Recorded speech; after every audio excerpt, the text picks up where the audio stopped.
उपाशी राहू शकतो आपल्यासाठी.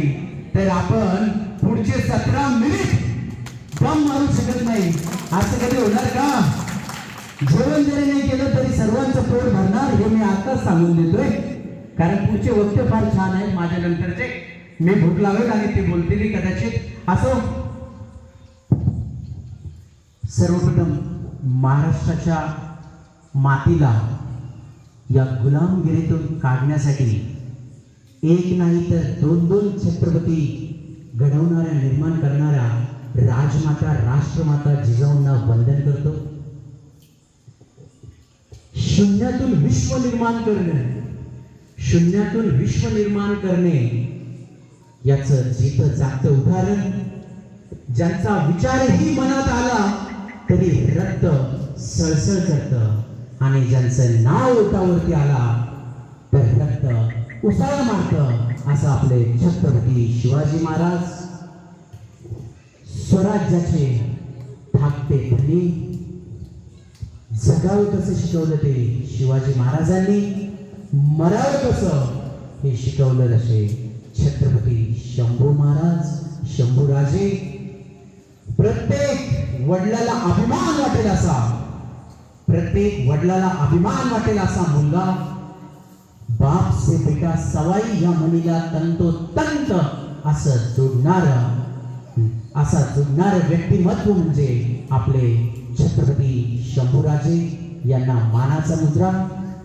फुले शाहू आंबेडकर यांना विनम्र अभिवादन करतो. आणि खऱ्या अर्थानं एका चिंगारीची आग कशी लावू शकतो, एक चिंगारी आग में कैसी बदलती है, इसका जीता जागता उदाहरण जो है तर ते म्हणजे आपले मनोज पाटील जरांगे यांना परत एकदा मानाचा मुद्रा. आणि माझ्या समोर बसलेले गरजवंत मराठी, मी गरजवंत म्हणेल कारण जे आले ते गरजवंत, जे आले ते गरजवंत मराठी.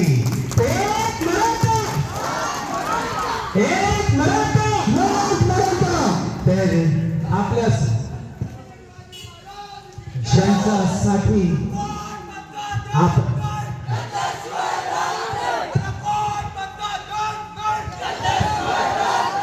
आपली पळस केल्याचे मराठा बांधव आपल्या सोबत आलेले आहेत. त्यांच्यासाठी जोरात टाळ्या झाल्या पाहिजेत. एक मराठा, छत्रपती शिवाजी महाराज की. कोण म्हणतं देत नाही, कोण म्हणतं देत नाही, घेतल्याशिवाय राहत नाही. आज आपल्या समोर जमलेला गरजवंत मराठा समाज आणि माझे मराठा बांधव यांना जय शिवराय. मित्रांनो, मी जास्त मिनिट नाही घेत, फक्त 10 मिनिट घेतो. आयोजकांना विचारून घेतो, मामा घेऊ ना 10 मिनिट? तुम्ही सांगा पुढचे. हो ते मामालाच विचारले, 10 मिनिट घेतोय. तुम्हाला ऐकायचं आहे ना? तर महत्वाचं म्हणजे मी जे बोलले ते मी रिपीट करणार नाही आणि मी जे बोलणार आहे ते पण रिपीट होणार नाही. त्यामुळे मी असं शाश्वती देतो आणि पुढे मी जातो. मित्रांनो, आरक्षणाची गरज का? तर मित्रांनो, आरक्षणाची गरज का? गरज आहे आज पोटतिडकीनं आज एक महिन्यापासून गरजवंत मराठा होता योधा काठचा, तो 1 महिन्यापासून रात्र आपल्यासाठी फिरतोय, बिना जेवण करता आपल्यासाठी फिरतोय, रात्रीच्या 3-3 वाजता सभा घेतोय. तिथं 6-6 तास त्यांची सभा ऐकण्यासाठी लोक ताटकळत बसलेले. तर आपण 1 तास वाटली बघू शकत मित्रांनो, 1 तास आपण बिना जेवणाचं थांबू शकतो का नाही? तर आरक्षणाची गरज का? तर आरक्षणाची गरज ही ऑलरेडी पहिल्या 70 वर्षापूर्वी पण होती, पण त्याची जाणीव आपल्या प्रस्थापित मराठ्यांना नव्हती. हे आपल्याला अगोदर माहिती असणं गरजेचं आहे. त्यानंतर आरक्षणाची खरी जाणीव आणि तीव्रता गेल्या 40 वर्षापूर्वी झाली आणि आरक्षणाची खरी लढाई 40 वर्षापूर्वी सुरू झाली मित्रांनो. मग आता किती आलेत आणि किती गेलेत सरकार, मला पक्षाविषयी काही बोलायचं नाही, मला आरक्षणाविषयी काही बोलायचं नाहीये. 40 वर्षापासून सगळ्यात पहिला मराठा योद्धा जर गेला असेल आणि आज जर आपण आपण त्यांचं नाव जर घेतलं नाही तर कदाचित आपण पापी ठरणार आहोत. तर सगळ्यात पहिलं बलिदान जे दिलेलं आहे ते म्हणजे अण्णासाहेब पाटलांचं 40 वर्षापूर्वीचं जे लढा लढला होता त्याच्यासाठी त्यांचं बलिदान दिलं होतं मित्रांनो. त्यामुळं त्यांचं नामस्मरण करणं आपल्याला तेवढंच गरजेचं आहे. या मधल्या काळात शेकडो मराठे बांधव बलिदान त्यांचं गेलेलं आहे, शेकडो मराठा बांधवांचं. तर मला रमेश मामाला सांगायचंय, आपल्याला आरक्षणाची गरज गेल्या 10 वर्षात का एवढी तीव्रतेने जाणवलेली आहे मित्रांनो. तर आपल्याला फक्त जेवण्यासाठी किंवा 2 किलो 4 किलो तांदूळासाठी आरक्षणाची गरज नाही मित्रांनो. तर मला तुम्हाला सांगायचंय 21व्या शतकामध्ये, पहिले 20व्या शतकामध्ये माणसाच्या 3 गरजा होत्या, अन्न वस्त्र आणि निवारा. आता 21व्या शतकातली खरी गरज आहे अन्न वस्त्र निवारा आणि चौथं म्हणजे शिक्षण. तर आपल्या मराठा बांधवांना शिक्षणासाठी आरक्षणाची गरज आहे मित्रांनो. मराठा बांधवांना शिक्षणासाठी आरक्षणाची गरज. बरोबर आहे मामा, बापू, बरोबर आहे. आरक्षणाची गरज आपल्याला शिक्षणासाठी आणि नोकरीसाठी आहे. पण पहिलं प्राधान्य आपलं शिक्षण असणार आहे माझ्या मराठा बांधवांनो. आणि जर बरोबर आहे, आता अशोक पाटील पवार साहेब बोलले, यांना आपली खतखतच नाहीये, यांना आपल्याविषयी काही वाटतच नाहीये. मग किती प्रस्थापित मराठी असो, 169 काय आमदार असो, राजकारण मला येत नाही माझ्या भावांनो. मी एक शिक्षक आहे आणि ते आपण पहिले मी मराठ्याचं पोरगे आणि त्याच्या पण अगोदर मी एक अशा मराठ्याचं पोरगे जो मराठा शेतकरी आहे मित्रांनो. त्यामुळे मी माझ्या पोट तिडकीनं बोलणार आहे.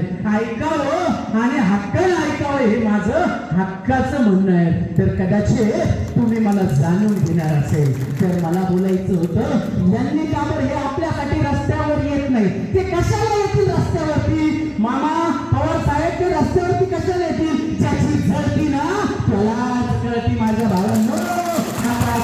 आपल्याला कळलं गरजेचं. तर माझ्या भावांनो, मला सांगायचंय अजून एक महत्वाचा विषय, आणि जो घराघरात मराठ्याची ज्यांनी वाट लावली ना त्याच्याविषयी मला बोलायचंय, मराठ्यांविषयी मला बोलायचंय. पवार साहेब तुम्ही पण ऐकावं, ते याच्यासाठी बोलायचंय कारण 2 पुस्तकं शिकलो तर 2 गोष्टी मोठ्या करतोय. जर असं म्हणत असेल तर मला ते पण नका समजू भावांनो, मी तुमच्यातलाच आहे. 2च मिनिटं घेतो. मराठ्यांचा एक प्रॉब्लेम काय माहितीये का, आणि तिथंच आपण चुकतो कुठं ते सांगतोय. एखादा मोठा होत असेल ना तर सगळ्यात पहिले कुठं आग लागते माहितीये का? सगळ्यात पहिले वाईट कुठं वाटतं माहितीये का? आपल्या घरात वाटतं, आपल्या भावकीला वाटतं माझ्या भावांनो. आणि तिथंच मोठी चूक होती आपली माहितीये का? आणि अजून मी तुम्हाला सांगतो, जे पण कोणी कार्य करत असेल, हा माझा पाय ओढतो, यांनी मला धोका दिला, यांनी मला मागच्या इलेक्शन मध्ये पलटी मारली, मी याला आता उलटी करतो, याच्यातच आपला मराठा समाज बरबाद होते माझ्या भावांनो. बरोबर आहे ना? तर बस मी त्याच्यासाठी बोलणार आहे मामा 2च मिनिटं, पुढचे 2च मिनिटं. कारण की फक्त एकत्र येणं गरजेचं नाहीये, या एकत्र आल्यानंतर ही वाटचाल आपली शेवटपर्यंत सोबत राहा म्हणून मी बोलणार आहे. नाहीतर मग याच्यामध्ये फुटीरवादी दुसायचा चान्स आहे. हे फुटू नाही मी तुम्हाला सांगतो, कारण खरं फुटण्याची सुरुवात आपल्या घरातून होतं. कारण सगळ्यात मोठा आजचा इतिहास आहे मराठ्यांचा की सगळ्यात पहिले आपल्याला आपलं घर सांभाळता येत नाही, आपल्याला आपला भाऊ सांभाळता येत नाही. हीच सर्वात मोठी शोकांतिका आहे. त्यामुळं मी आज बोलणार आहे. असो कोणी करत असेल, मी त्यांना म्हणत नाही की करत असेल त्यांना खाली ओढा किंवा ओढू नका, मी त्यांना बोलत नाही. पण मी त्यांना बोलतोय मामा 2च मिनिटं. मी त्यांना बोलतोय की जो करतोय, केल्यानंतर 2 पुस्तक जर शिकला ना, तो 2 पुस्तक शिकला तर मित्रांनो त्यांच्याविषयी तू वाईट नको बघू, तू वाईट नको बोलू. कारण की काबर वाईट बोलायचं नाही माहितीये का? त्यांचा तो अज्ञान आहे. त्यांना काम काय असतं, मोठं होण्यासाठी काय संघर्ष करावा लागतो त्यांना ते माहीत नाही. त्यामुळं आज कदाचित ते तुझे पाय तंगडे खाली ओढत असतील. या मराठा बांधवांना सांगतोय मी, आज कदाचित ते आपले तंगडे खाली ओढत असतील, पण उद्या तोच आपली भावकी राहील, तोच आपला समाज राहील. ज्या दिवशी आपण यशस्वी होऊ ना त्या दिवशी तो आपल्याला खांद्यावर घेऊन नाचल्याशिवाय राहणार नाही. बरोबर आहे ना?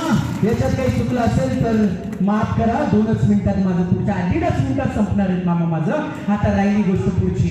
येणारा काळ, येणाऱ्या पुढच्या मराठा आरक्षण जोपर्यंत आपल्याला भेटत नाही तोपर्यंत आपण ना कोणत्या पक्षाचा झेंडा आपण हातात घेणार नाही.